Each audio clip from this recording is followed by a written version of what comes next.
Hi Taurus, here is a general look at your solar chart for July 2014, and there are two significant moves this month of the planetary energies which you will feel in a major or a minor way depending on your chart energies and where they sit in your natal chart. But here is the overview first of all, and that is that this is quite a chatty month, a good month for disseminating information, sharing information, gathering little nuggets of information, but definitely having a practical slant to your thinking, figuring stuff out, and thinking about how something can work, you know, if it's workable, if it's doable, and how to improve things related to the piggy bank, very likely.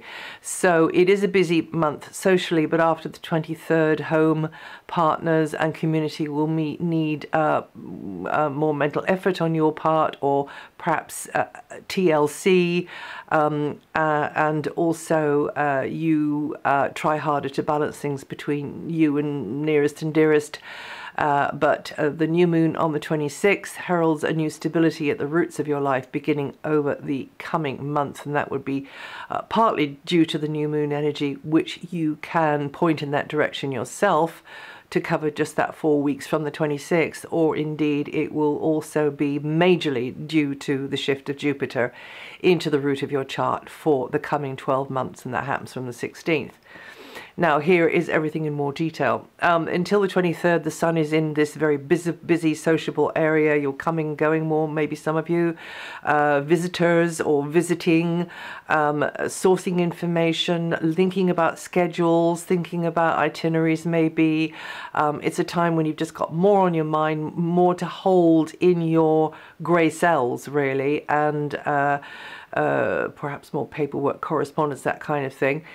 Until mid-month, both Venus, your ruling planet, and Mercury are in a very practical area to do with how to make the most of your resources. That's to say the financial position, how to improve that, how to figure things out around that, correspondence related to that, and also physical needs, diet, exercise, health matters really. And also your ideas may revolve around the practicalities of things. As I said at the beginning, you know, how can I work this, or how does it work? And also another thing about this area here is you figuring out what is your highest priority, what you value most, and you'll be weighing that up, maybe some of you, but also some of you will be capitalizing on any asset or resource, whether it's a plant pot or a cottage garden, or your own natural good looks, your talent, and just what you've achieved already maybe. But because Venus is in this area too, you probably won't do too badly materially speaking over this time. Venus is there until the 19th, and this is the area which concerns money, property, possessions, and all of your resources, and what you can do with these resources. So if you're applying for something, if you're negotiating for something, if you want to get your hands on something and you want to add to your stuff, or indeed you want to prune your stuff away so that things sort of stand out more and you go for the minimalist approach, whatever it is, Venus will, you know, you have an eye for beauty already, Taurus, so Venus in this area is going to add to that, and you'll be going for the beauty, the quality, whether that's from nature, whether that's from your surroundings, and also probably enjoying that beauty and quality maybe through arts and entertainments even as well, but it can be through, you know, architecture, you know, the beauty outside in nature, the gardens, the interiors, whatever it's about. And you and a good companion could be enjoying that together. And then Mercury moves on the 13th, Venus follows on the 19th into the same area as the Sun, which is, as I say, this very chatty, sociable, you know, mixing and mingling, meeting and greeting sort of area. And there could be lots of interesting distractions. Also, you could be getting on better with siblings if that's been an issue, or you could be feeling a lot closer with mates, friends, soulmates, and if you need to pour oil on troubled waters, or indeed just to sort of sort something out in a civilized, grown-up kind of a way, then this would be a very good time to do it. Also, if you want to try and wriggle out of a tight corner, if you and somebody hold different opinions on something, then this, again, from the 19th, would be a good time for you to be able to be more articulate and non-confrontational in the way you're coming across, and they'd be more receptive to you, whether that is somebody that you don't know very well or whether it's somebody that's quite close to you. But that is the time to be doing it. A good time for buying and selling and promotional type activity, leasing, renting, and just getting yourself a bargain. But also you can feel a bit more self-indulgent over this whole month, in fact. So just watch that one. You don't want to max out your credit card. Now then, as it were, Mars has been in an area of your chart to do with daily chores, health matters, stirring that area up, demanding that you pay attention there, work harder there, whether it is to do with daily duties and tasks, and the sort of the schedule that you've got to keep to, nose to the grindstone, or whether it's been about health matters and perhaps some conflict there, some tension there, maybe a difference of opinion between you and your health provider, or perhaps, through the advice of the health provider, whether that is alternative or mainstream, it has caused the situation to accelerate or to cause to heat up, because you see Mars rules acceleration and heat. So the way to be playing the Mars card here, I think, would be looking at his other attributes, which is that he rules the head, and he likes to have his head. He likes to be out front. He likes to make up his own mind. So even though we must always consult and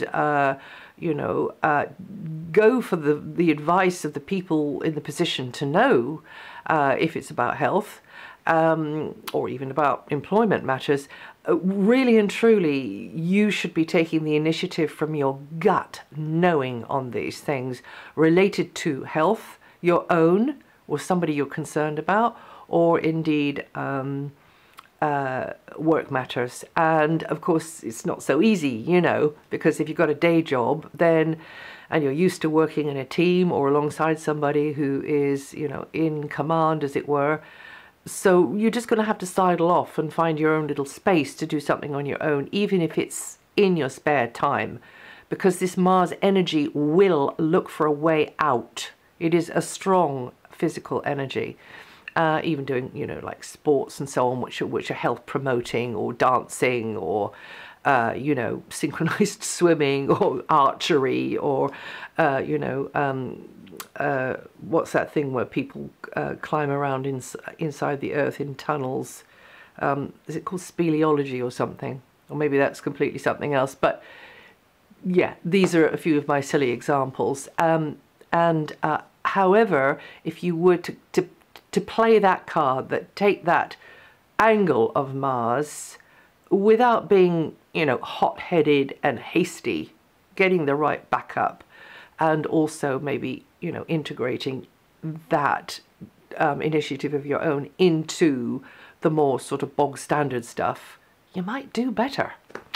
Now then, Mars is going to leave here anyway, but if you could be listening to this in June, if the same thing doesn't happen that happened last month with the equipment. But anyway, so Mars actually comes out of this area on the 26th and goes into a whole new area, but will not be there for 7+ months like the previous transit. Will be there for about 7 weeks, and the new area is in your opposite sign, where Saturn is. Now, you'll have heard me, if you've listened to this before, heard me speak about how challenging close personal relationships, but also one-to-one interactions with others have been for quite a while, and they've sort of been clipping your wings and perhaps teaching you better manners in some instances, because nobody's perfect, but also getting you to understand what your real, true needs are in close relationship, whether that's in a personal sense or in a business sense. So anyway, Mars comes in here and really quickens, because Mars rules acceleration. Mars heats things up, Mars stirs things up, Mars active. Mars likes action.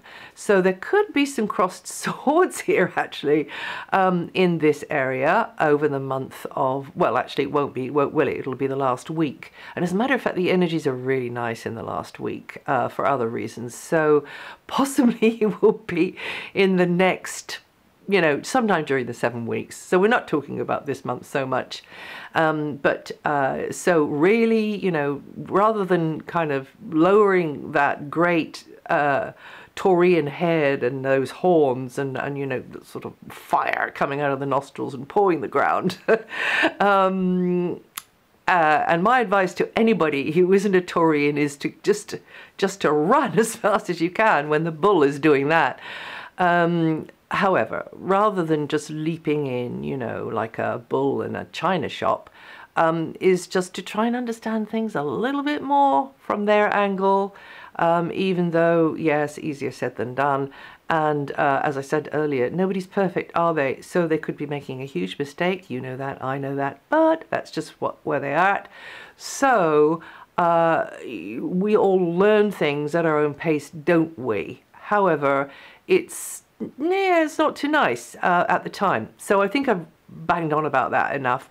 Another way Mars works in this area is great, because it's like you and somebody else taking action together. Maybe you're taking action on behalf of them, or they on behalf of you, or indeed you're pulling it together, this carriage through life together and getting to where you want to go. You can be very productive and proud of what you've achieved in a cooperative sense with another, through this really, really strong rapport that you've got with another. And that is the angle of Mars in this house that is, you know, the best and the one to take advantage of. But you do need to deliberately hold those horses back a little bit, because the Mars energy can be hasty, it's got a short fuse, and you can get stretched too thin because of somebody else, whether that's energy-wise or financially even.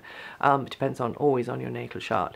So, but this transit means that you should just use your diplomacy and people skills a little bit more, which of course you will be able to do, because this month anyway, and going on into next month a little bit, because of Venus being in the area, this communications area.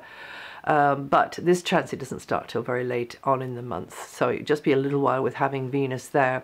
But just enlist the support of Venus wherever she is, because you always can enlist the support of Venus through whichever area she is sitting currently in her transit cycle.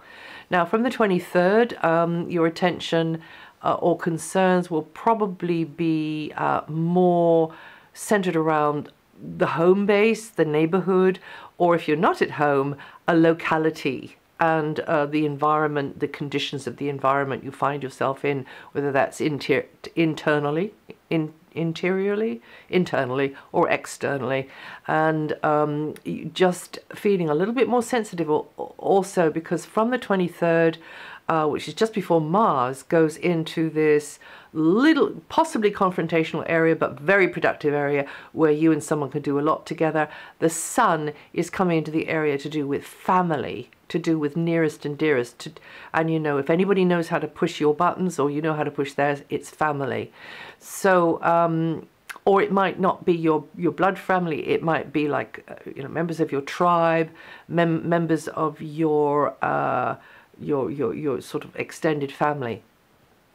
And otherwise, though, your gaze will tend to be more inwards, more introspective during this time here. And as you're thinking about the past, maybe thinking about tradition, musing about these things.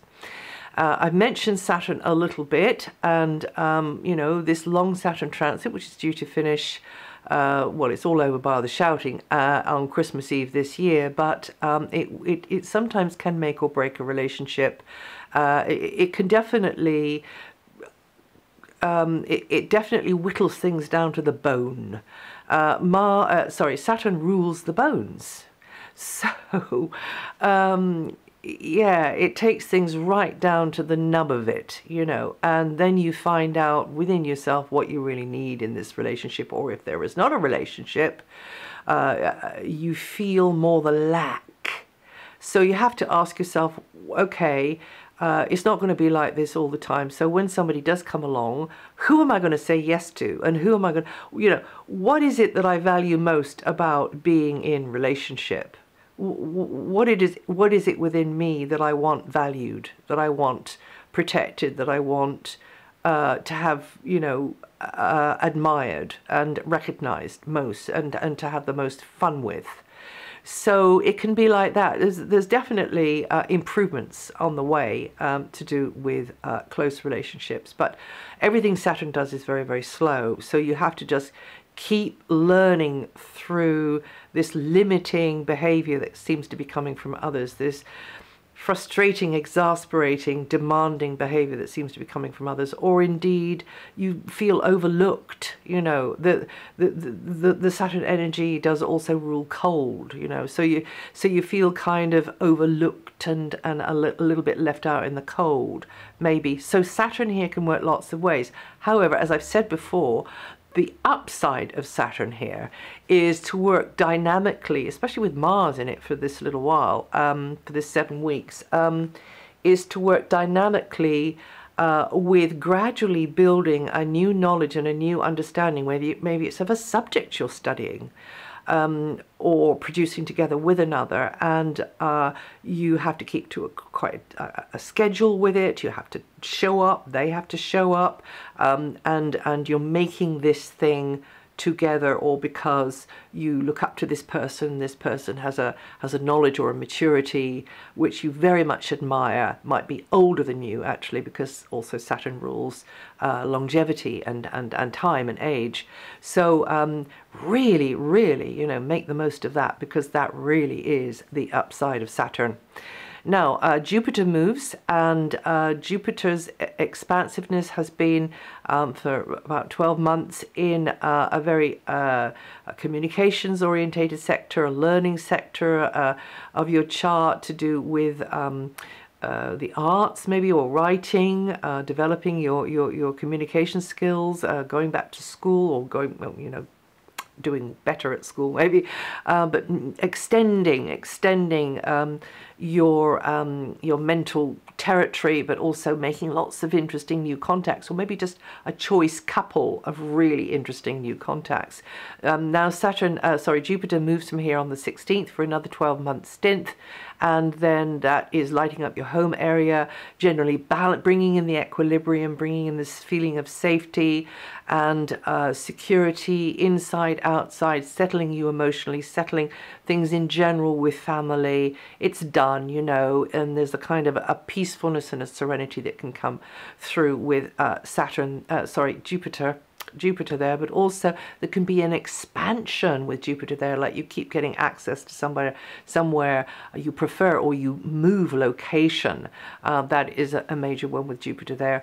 In conclusion, just want to say that in the first part of the month we get a lot of Uranus-Pluto activity over the Sun and Mars, and that might mean that it's a little bit jittery from time to time, but it's not like a major deal for you Taurians. And then over Venus and Mercury a little bit later on, again, it's not a major deal for you Taurians, but expect the unexpected, and it could be very inspiring as well. And that's it for July. If you know your rising sign and your moon sign, listen to those, and also if you want to check out anything, this is written on my website as well, and I'll see you the next time.